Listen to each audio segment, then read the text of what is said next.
श्रीकामकोटि शरणं गतम्।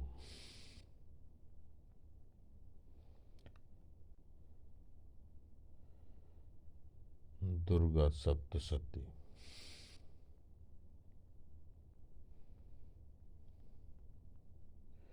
व्यक्ति पूर्ण निराशा की अवस्था में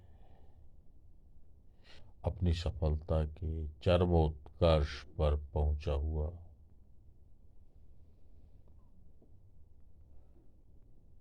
विशाल साम्राज्य का संस्थापक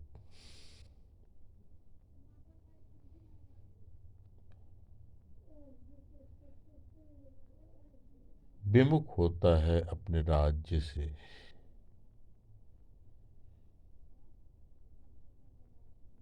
राज्य उसी के लोलुप, चाटुकार, अनुचर और परिचर छीन लेते हैं। भटकता व्यक्ति आखेट की तलाश में जीवन से निराश, मन से आक्रांत, अहंग जब टूटता है तो वेदना की परवाह होना स्वाभाविक है, और जब वेदना की परवाह होती है तो वहां से अध्यात्म की तरफ झुकाव होना भी स्वाभाविक है। और ऐसे में प्रकृति उसी जातक के पूर्ण बस अपना मार्ग बनाती है।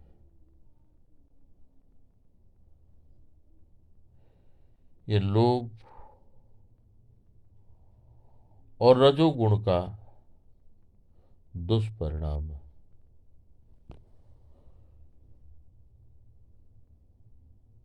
प्रतीकात्मक ही सही, मेधा ऋषि का सानिध्य राजा सुरथ को वन्य क्षेत्र में प्राप्त होता है। शांति मिलती है उन्हें। यह तीन पक्षकार है। दूसरा पक्षकार वैश्य धन अर्जित करता है, जैसे भी संघर्ष करके, व्यापार करके, दिन रात मेहनत करके, दूसरों से झूठ बोलकर धन को वह अपने लिए भी व्यय नहीं करता, बड़ी सी निधि संचित करता है। किसके लिए? परिचरों के लिए, अपने परिवार के लिए।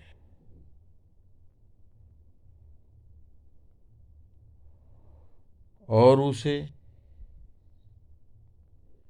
भी वही वितृष्णा का सामना करना पड़ता है।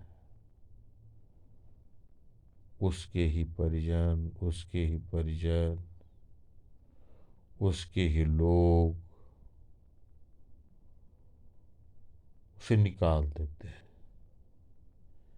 भटकता हुआ समाधि वन्य क्षेत्र का ही प्रश्रय लेता है। यहाँ दो कथानक एक साथ हैं। एक तो है एकाकी है मारुह्य जगाम गहनम वनम स तत्र श्रम वद्रक्षिदा द्विजवर्यस्य विदसा प्रशांत शाप पदा किरणा मुन शिष्योपशीवित। शिष्यों के साथ मेधा मुनि की शरण में राजा सूरत शांति की तलाश में जाते हैं। और ऋषि अपनी व्यथा रखते हैं वे। न जाने शा प्रधानों में शूर हस्ती सभा सदा मम वैरिवशं यातः कान भोगानुलुप्यते ये ममानुगता नित्यं प्रसाद धन भोजनै अनुवृत्तिम ध्रुवम तीयत कुर्वन्तम महीभृताम्। जो मैंने अपने पौरुष से जुटाया था अपने राज्य के लिए, प्रजा के लिए, अपने कुटुंब के लिए, उसका भोग कौन कर रहा है? हमारे ही अपने शत्रु कर रहे हैं। क्या मना की स्थिति होगी राजा सूरत की। दर्द का हद से गुजर जाना दवा होता है। जब व्यक्ति का मोह भंग होता है, जब व्यक्ति अपने आप को गौर समझने लगता है, जब व्यक्ति ये स्वीकार करना लगता है कि मैं ही सब कुछ नहीं हूं, मैं तो एक माध्यम था, तो ऐसे में प्रश्रय भी मिलता है। ये प्रकृति का नियम है। यही स्थिति होती है समाधि नाम की उस वैश्य की भी।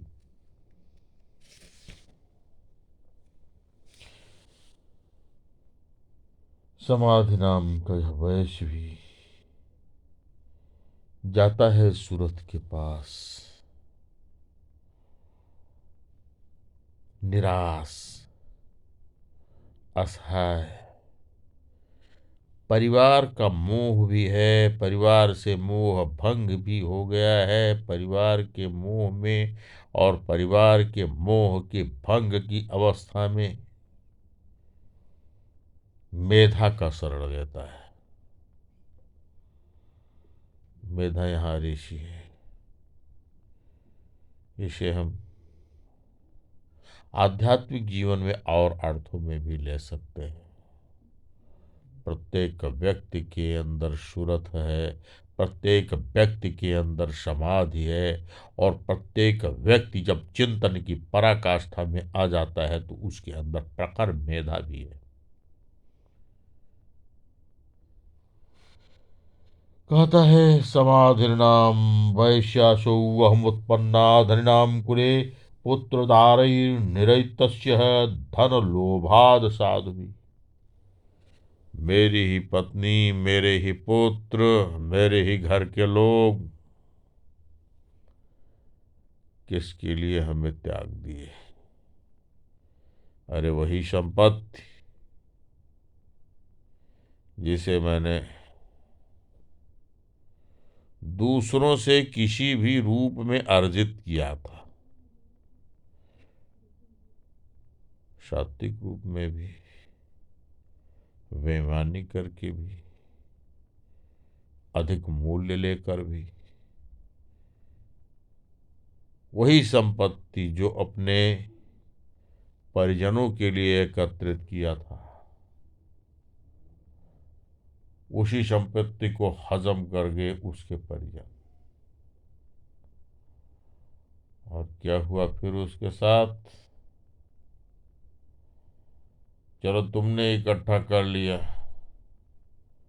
अब तुम्हारा कार्य ही क्या है? ये कथानक आज के कालखंड की नहीं है।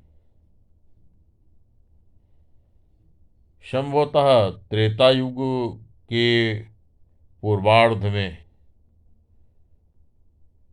मृकांडु ऋषि के पुत्र आचार्य मार्कांडे इस कथानक का उल्लेख किए थे। स्थिति क्या है? आज भी वर्तमान की परिस्थितियों में ये संवेदनाएं, ये विवंचनाएं, ये भूमिकाएं, इस प्रकार का नायकत्व, इस प्रकार के पात्र बहुतायत में है।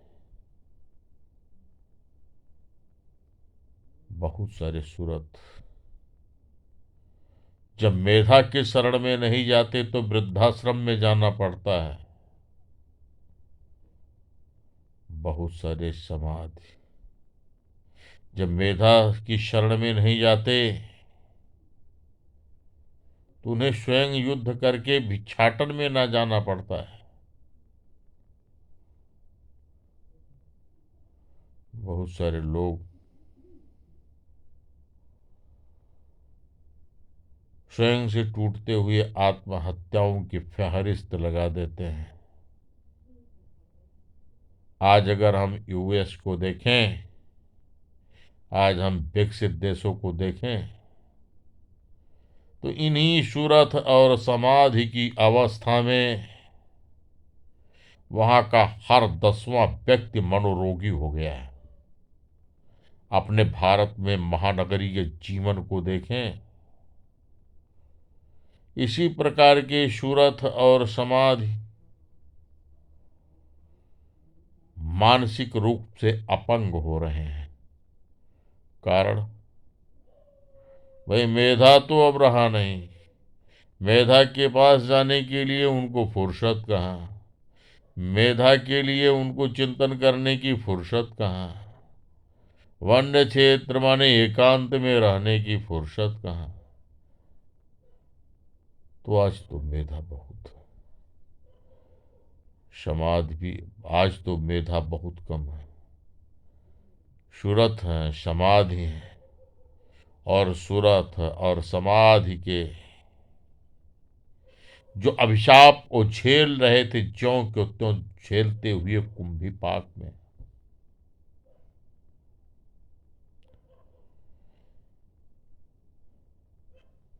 इस कथ्य का मूल जो व्यावहारिक जीवन में है, मेधा क्या है? चित्त से पूर्ण निर्मली अवस्था में जीवन यापन करने वाला मनीषी ही मेधा को प्राप्त होता है। व्यक्ति का आध्यात्मिक पक्ष भी होना चाहिए। यद्यपि गुरु का महत्व है, ऋषियों का महत्व है, लेकिन शरीरगत मेधा जो आपके पास है, वही मेधा सुरत और समाधि, अहंग और लोभ पर अंकुश रखती है। पुराणकार ये कहना चाह रहा है वो,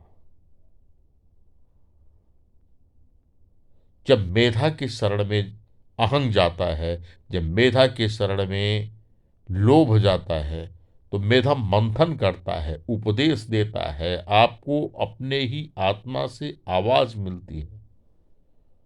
तो ऐसे में सूरत भी समाधि को प्राप्त होता है, और समाधि नामक वैश्य भी अपने यथोचित लाभ की स्थिति में जाता है। इसी वृत्तांत पर आधारित आचार्य मार्कंडे मोह और लोभ पर 2 प्रसंग रखते हैं। स्पष्ट कहता है, निराश सूरत, निराश समाधि, किं करोमि नावधनाति मम निष्ठुरतां मना यह्य संतज्य पितृ स्नेहं धन लुब्धैर्निराकृता यो मे तत्तदा प्राहा भवान अस्मदगतं बचा। अब मैं क्या करूं? इतना सब कुछ होने के बाद भी, सारी सुविधाएं देने के बाद भी, अपने कमाई का सब कुछ देने के बाद भी,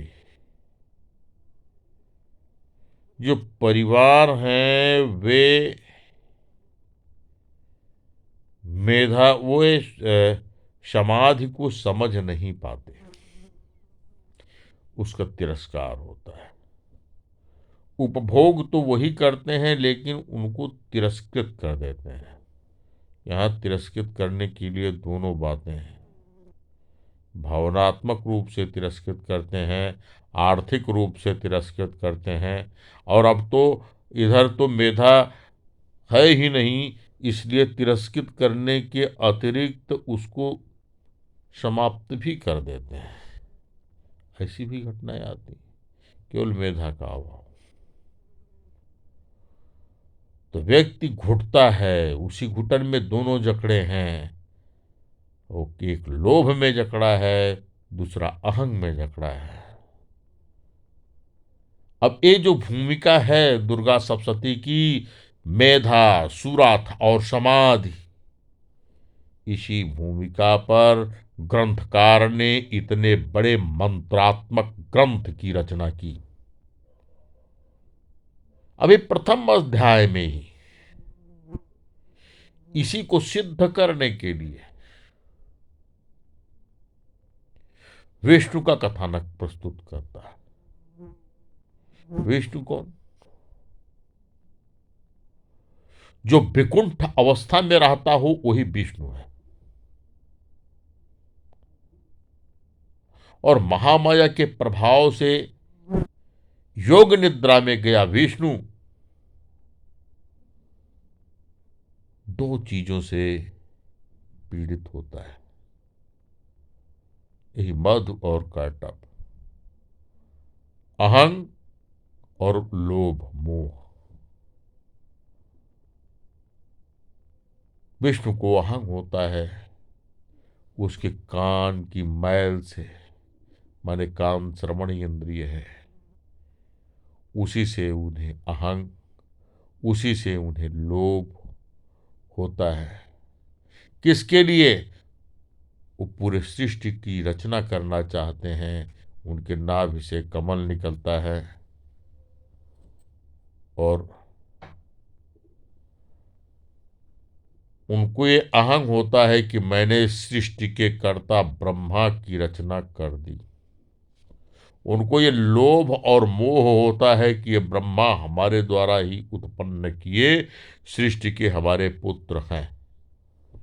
बस इन्हीं दोनों कारणों से मधु और कैटभ का प्रादुर्भाव होता है। विकुंठ अवस्था में रहने वाले विष्णु पदच्युत होते हैं। परिणाम क्या होता है? अपने ही मोह में, अपने ही अहंग में विष्णु को उलझना पड़ता है। उलझते रहते हैं, उलझते रहते हैं। और पुराणकार अपनी भाषा में कहता है 5 सहस्त्र वर्षाणी, मतलब 5,000 वर्षों तक युद्ध करते रहे। पटाक्षेप कब होता है? महामाया के आगमन पर। महामाया